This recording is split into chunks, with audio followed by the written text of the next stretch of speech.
Assalamualaikum warahmatullahi wabarakatuh. Saya MB Pranata, NIM 104200007.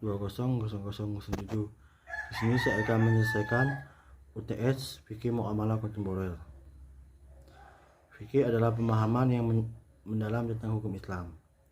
Sedangkan menurut istilah adalah ilmu pengetahuan tentang hukum-hukum syariat dalam berbentuk amalia atau perbuatan mukallaf yang diambil dalilnya secara terperinci. Kontemporer dapat diartikan kekinian atau masa kini. Jadi fikih kontemporer adalah perkembangan pemikiran fikih di masa kini.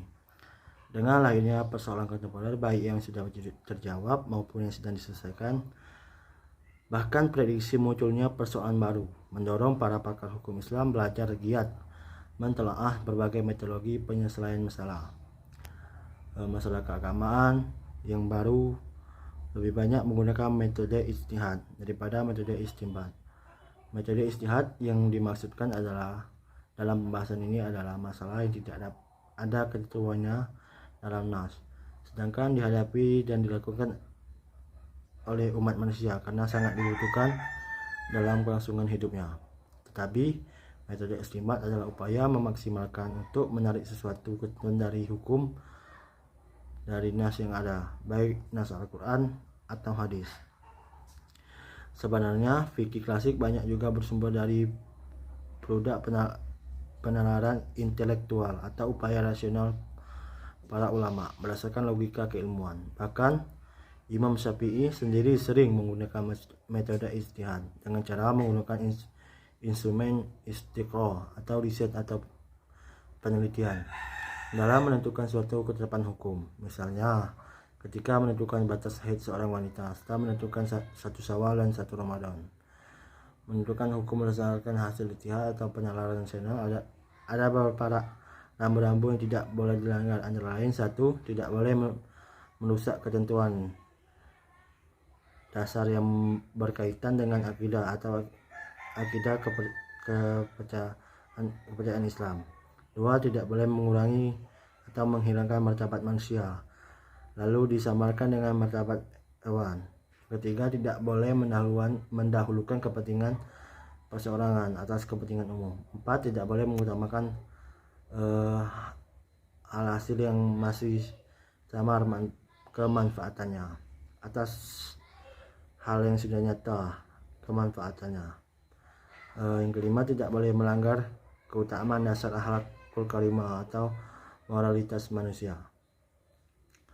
Contoh dari fikih kontemporer, yang pertama, hukum menikahi wanita hamil. Hukum menikahi wanita hamil memiliki dua makna yang berbeda namun hampir sama. Pertama, wanita yang diceraikan oleh suaminya dalam keadaan hamil. Kedua, wanita yang telah hamil karena melakukan zina atau hamil luar nikah. Maka yang menjadi pembahasannya adalah makna yang kedua, yaitu hukum menikahi karena telah mengandung janin terlebih dahulu dari hubungan suami istri di luar nikah. Sedangkan wanita yang diceraikan oleh suaminya dalam keadaan hamil, maka itu tidak ada persoalan yang mendasar, yaitu tidak boleh dinikahi sampai lepas masa iddahnya. Dan iddahnya ialah sampai ia melahirkan sesuai firman Allah dalam Quran surah At-Talaq ayat 4. Artinya, dan perempuan yang hamil waktu iddah mereka sampai mereka melahirkan kandungannya. Kedua, hukum mengenai KB. Bagaimana hukumnya membatasi keturunan atau merencanakan keluarga? Kalau dengan azal atau mengeluarkan air mani dari lubang rahim atau dengan alat mencegah sampainya mani ke rahim seperti kondom, maka hukumnya makruh. Begitu juga makruh hukumnya kalau dengan meminum obat untuk menjalankan kehamilan. Tetapi kalau dengan sesuatu yang memutuskan kehamilan sama sekali, maka hukumnya haram kecuali ada bahayanya. Sekian dari saya akhiri. Wassalamualaikum warahmatullahi wabarakatuh.